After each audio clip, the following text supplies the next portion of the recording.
So here we are at the ambush, the fourth episode of this second serial of Doctor Who. At the end of the previous episode, The Escape, our heroes did exactly that. They ambushed the Dalek that was giving them food in their cell, took out the hideous creature within, and Ian put himself inside the Dalek casing so they could escape. And that's where we pick up in the midst of their escape. They make their way to a lift where they're stopped by a Dalek. They manage to bluff their way past them, but then that Dalek checks with the council and finds out that they weren't actually supposed to be transferred as they were claiming. They get trapped in the room in front of the lift because the Daleks magnetize the floor, and they're forced to leave Ian behind because he can't get out of the Dalek casing due to the magnetism. They travel up in the lift. The Daleks eventually burn through the door and destroy the Dalek casing, but Ian has managed to escape.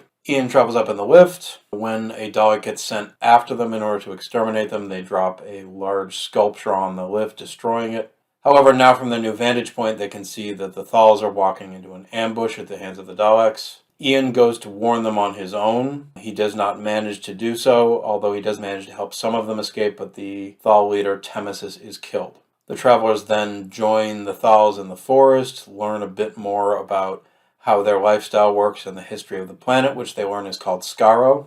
And then, even though they're worried about the fate of the Thals, they plan to leave in the TARDIS. However, at this point, Ian realizes that the Daleks took the fluid link from him when they were in the city, so the only way they're going to be able to get the TARDIS to work is to go back into the city and retrieve it.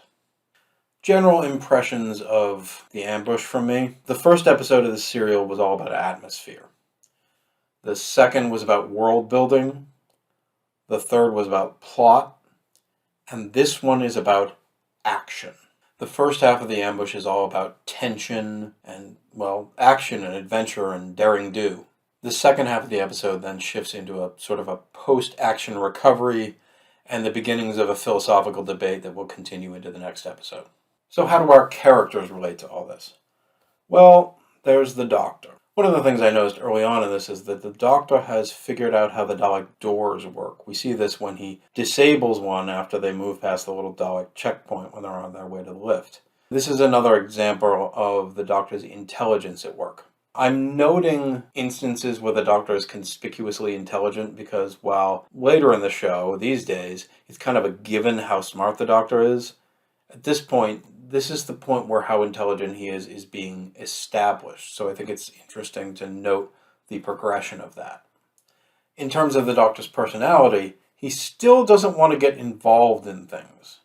He may be still thinking about himself and Susan's safety, but he doesn't object to Ian's attempt to save the Thals. Indeed, when he wishes Ian luck, it seems genuine to me. But like I said, he's not willing to help the Thals himself. It's like he has sympathy for them, but he's not willing to stick his neck out for them. He even specifically says to Susan that they can't get involved in an affair that is none of their business. He's still curious, though. No amount of danger seems to take that away from him. He seems genuinely interested in the Thals' history of their planet, Skaro.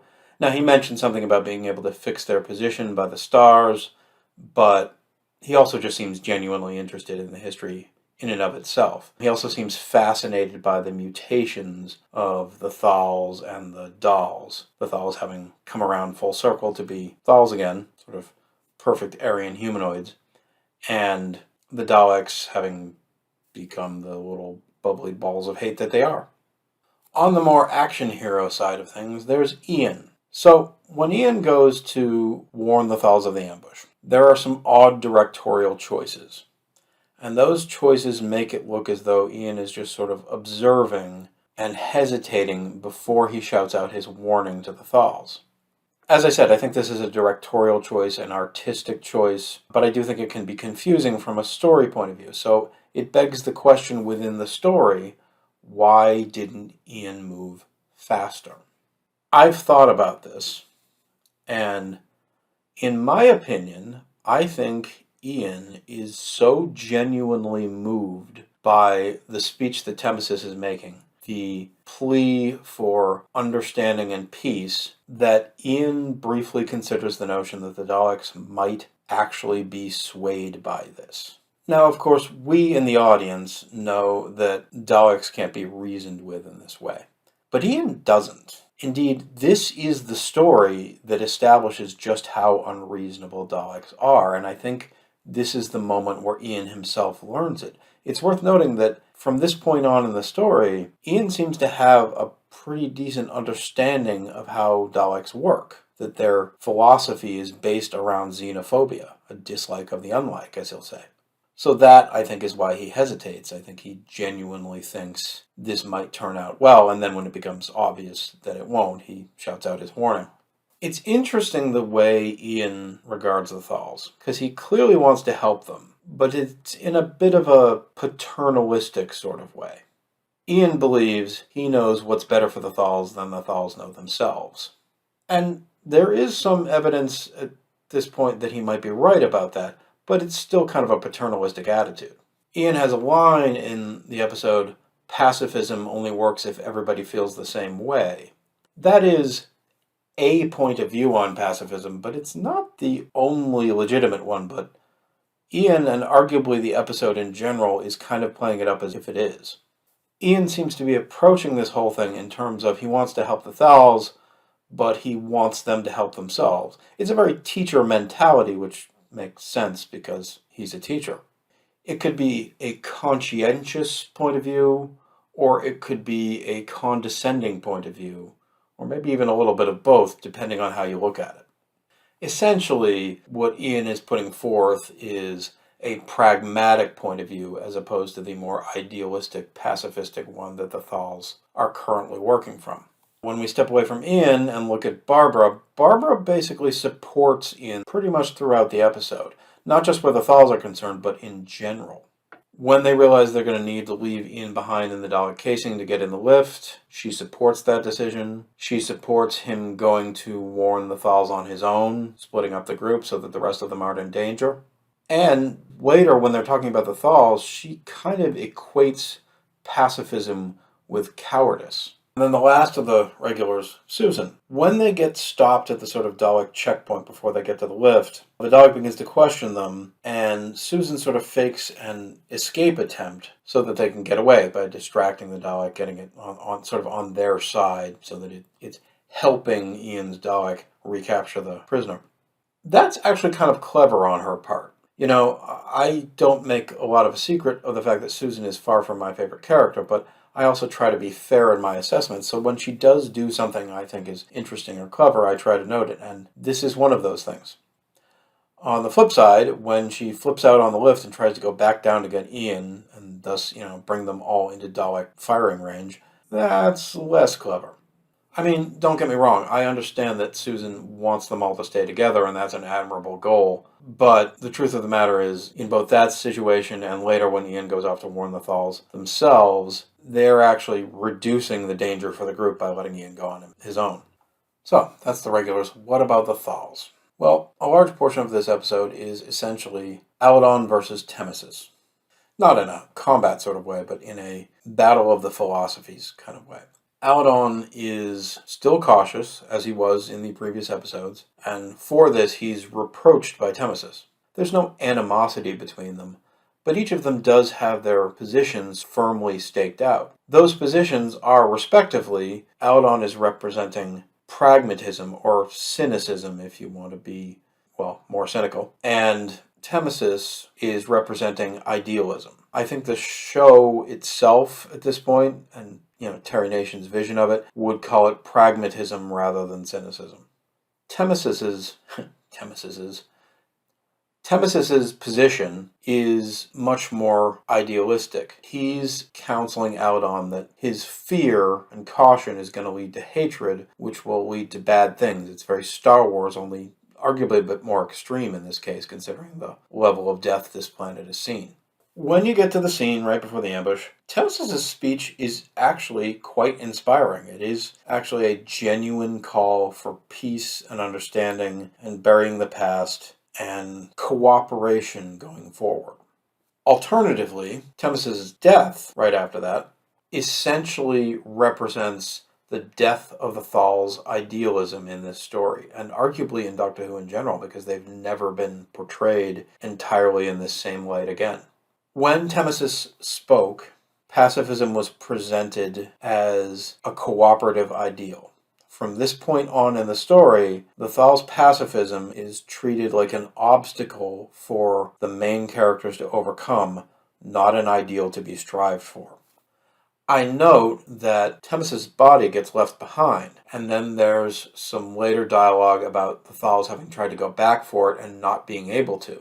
To me, this is symbolic of the fact that once your idealism is left behind, it can never really be recaptured. You can't go back and turn yourself into the idealistic person you used to be.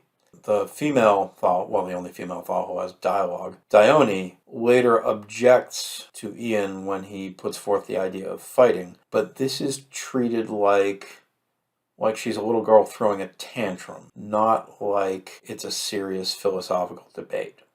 And of course, this will all come up again in the next episode, but it seems fairly obvious to me, even at this point, that Terrier Nation is not a fan of pacifism as a philosophy. Now, this is hardly surprising, given that he's a child of World War II and the Cold War, and a generation that saw pacifism as appeasement. And of course, it's no surprise that the guy who would go on to make Blake 7, a story where the heroes are all violent revolutionaries, is not a pacifist.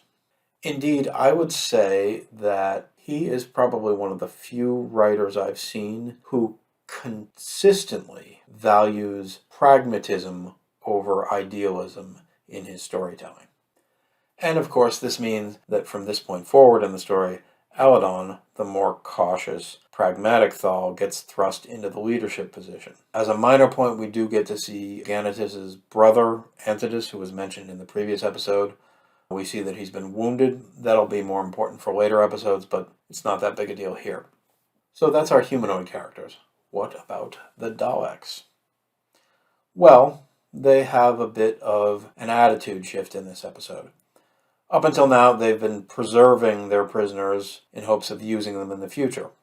But when they make their escape attempt, they apparently decide that they're no longer worth bothering with, and they make the call to do what Daleks will be doing for a long time, to exterminate them. Specifically, a Dalek asks if they're to be recaptured, and is told, no, they're to be exterminated. And, yeah, that's a word we'll be hearing from them a lot. It's not the first time they used the word. They used it in the previous episode too, but it's going to be a favorite of theirs. The Daleks also evidence some really quick reactions to the things during the escape. The Doctor is not the only smart one in this episode.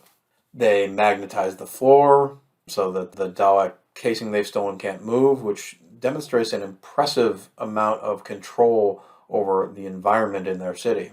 They start cutting through the door really, really quickly, and indeed, it only takes them a couple minutes to do it. And, the instant they're through the door, they shoot the Dalek casing, and as soon as they realize it's empty, they, stop and reverse the lift. They have no problem adjusting to the situation on the fly and doing so quickly. That said, even quick reaction time has to give way to physics. In order to enter the room themselves to chase them, they needed to demagnetize the floor, which is presumably what allows Ian to get out of the casing in time to not get killed. So that's the gist of the episode and the characters. There are some links to Doctor Who's future in here, some little continuity things we'll have to work out between now and the show's future.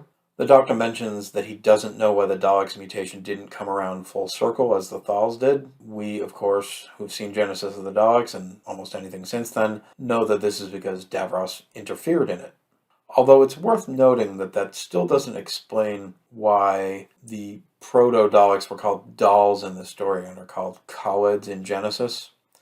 I've had a theory that dolls may have been some sort of racial epithet that Thals used against Khalids in the war, and it's just become a normalized word now. It's no longer an insult. I think this speaks to what I said in the previous episode, which is it wouldn't surprise me if the Thals had actually been the aggressors in the war. Some little things about the episode. There's a little bit in the beginning where Ian can't control the Dalek casing he's taken. They're having to push him along. Now, just a couple seconds later, he figures it out and starts moving it on his own. I've always found that a little odd. It doesn't really seem to serve any plot function. It's just, first Ian can't figure it out, then Ian can figure it out. And it affected nothing. other than to fill time in the episode, so I'm not quite sure why it's there. In fact, maybe to fill time in the episode is why it's there. But it's always struck me as a little odd. In terms of things I really like the shot of the Dalek casing being blasted, the empty one that Ian had been in. I just think it's a neat camera shot. It looks good. On the flip side of things, shots that are less impressive, when the prisoners have gone up the lift and they've managed to dispose of the Dalek by dropping the sculpture onto the lift that's coming up, they look out the window, and now from this vantage point they can see the Thals walking into an ambush. And so they try knocking on the window and shouting to try to get to them, but of course the Thal can't hear them. The shot is of them shouting and kind of going like this against the window. But it is so blatantly obvious that there is no actual glass there that, honestly, the shot looks kind of silly. In a serial full of what I think are really good camera shots, it stands out as a less than impressive one. I mentioned that sculpture that they drop on the lift, and that's always sort of fascinated me. This is a Dalek city, populated only by Daleks, and there's a big sort of weird stone sculpture in it.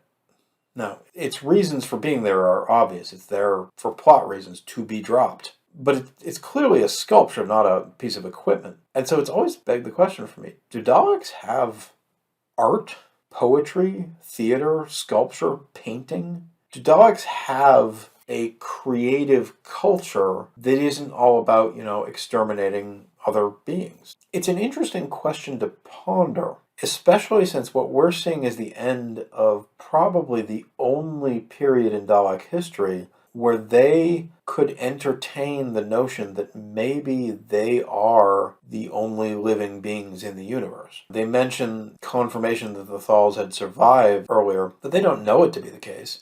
And of course, the Travelers aren't Thals. That's in the introduction of a new species entirely. But for maybe the past few centuries, Daleks have been able to build a culture that isn't about constantly trying to kill everything else because they think everything else is already dead or never existed in the first place. It really makes me wonder, do Daleks have a culture? I mean, what do they do? What is a day in the life of a Dalek like? Do they sit there using their death rays to carve holes in stones so they can make statues? Do they paint? Do they compose poetry? Do they write sonnets?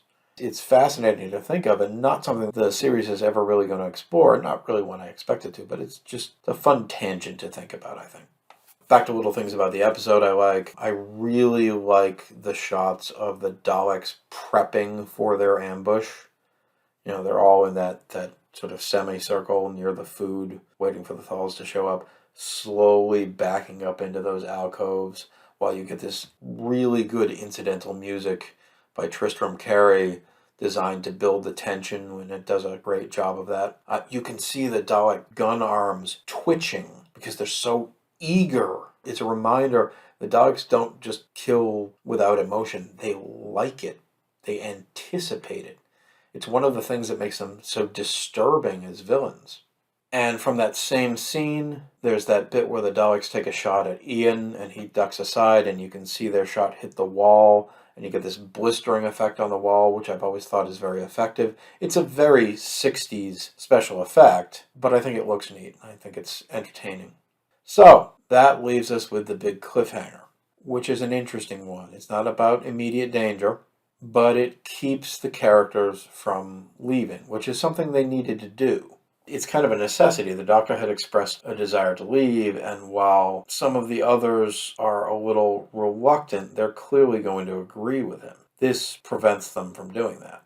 It's also, in a sense, a slight fake-out in that the previous serial, the first of the series, had ended at the end of the fourth episode. This is the fourth episode of this serial, so it may be playing a little bit off the fact that the audience may have expected all the serials to be 4 episodes long, but clearly this one is going to continue. So just as it looks as though they're going to leave, they're yanked away from that because they don't have the fluid link. But it reinforces what I said at the end of the last serial, which is that it makes it clear that Doctor Who is not going to end its stories until the situation of the places where they land has been sorted out.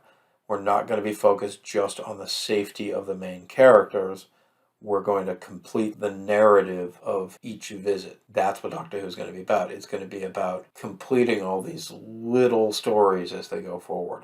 Not them just getting a glimpse of things, but them being a part of them, affecting them, and bringing them to a conclusion. And that's the conclusion of this episode. Feel free to leave a comment. I'd love to hear what people have to say about this episode. I find the original Dalek serial fascinating. It's not my favorite serial of the series by any means, or even my favorite Dalek serial, but it's definitely one that I think raises a lot of interesting questions, and those are worth talking about. Like, share, subscribe, all that good YouTube stuff, and come back next time and we'll find out what happens next.